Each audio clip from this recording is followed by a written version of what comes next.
The Internet in the year 2009. We send emails, make calls over the Internet, and discuss topics we take an interest in. Even our banking is going virtual. But what we take for granted today was only a vague idea 50 years ago.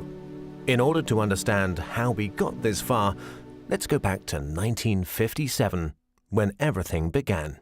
Before 1957, computers only worked on one task at a time. This is called batch processing. Of course, this was quite ineffective. With computers getting bigger and bigger, they had to be stored in special cooled rooms. But then the developers couldn't work directly on the computers anymore. Specialists had to be called in to connect them.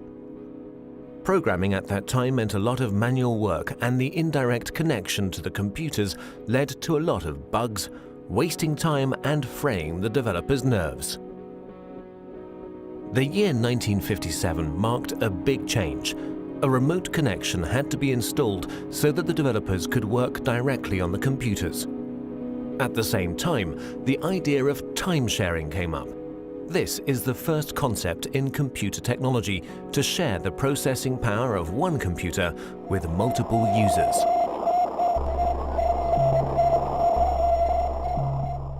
On October 4th in 1957, during the Cold War, the first unmanned satellite Sputnik 1 was sent into orbit by the Soviet Union. The fear of a missile gap emerged.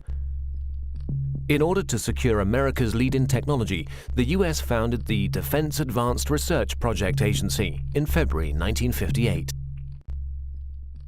At that time, knowledge was only transferred by people. The DARPA planned a large-scale computer network in order to accelerate knowledge transfer and avoid the doubling up of already existing research.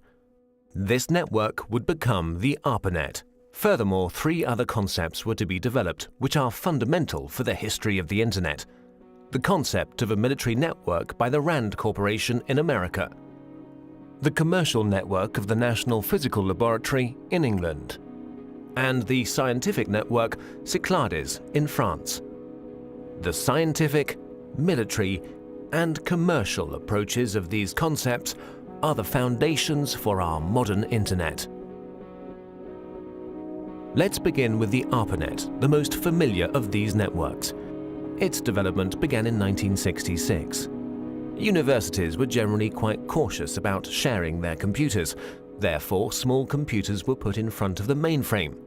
This computer, the Interface Message Processor, took over control of the network activities, while the mainframe was only in charge of the initialization of programs and data files. At the same time, the IMP also served as interface for the mainframe. Since only the IMPs were interconnected in a network, this was also called IMP subnet. For the first connections between the computers, the Network Working Group developed the Network Control Protocol. Later on, the NCP was replaced by the more efficient Transmission Control Protocol. The specific feature of the TCP is the verification of the file transfer. Let's take a short detour to England. Since the NPL network was designed on a commercial basis, a lot of users and file transfer were expected. In order to avoid congestion of the lines, the sent files were divided into smaller packets, which were put together again at the receiver. Packet switching was born.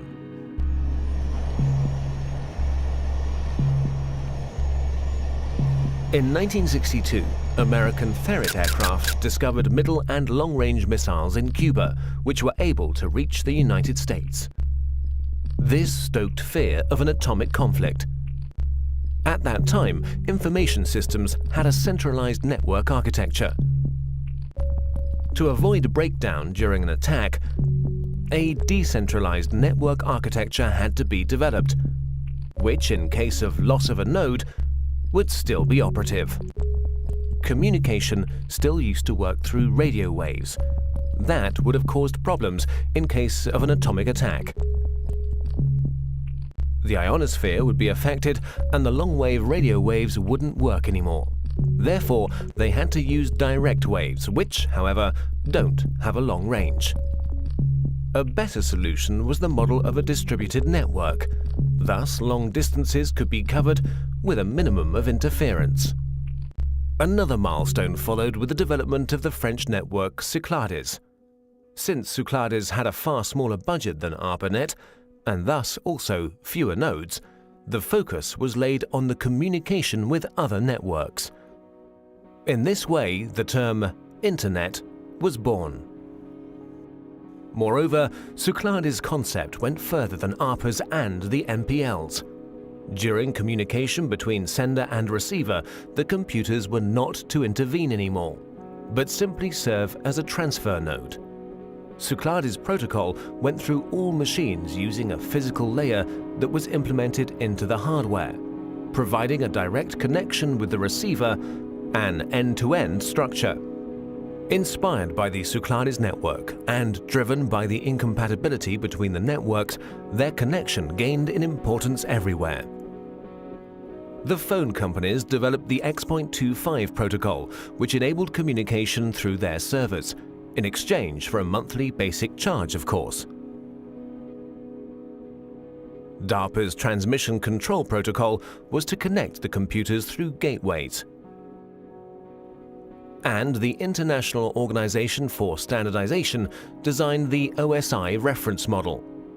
The innovation of OSI was the attempt to standardize the network from its ends and the channel's division into separate layers. Finally, the TCP assimilated the preferences of the OSI reference model and gave way to the TCP/IP protocol, a standard which guaranteed compatibility between networks and finally merged them, creating the Internet. By February 28, 1990, the ARPANET hardware was removed, but the Internet was up and running.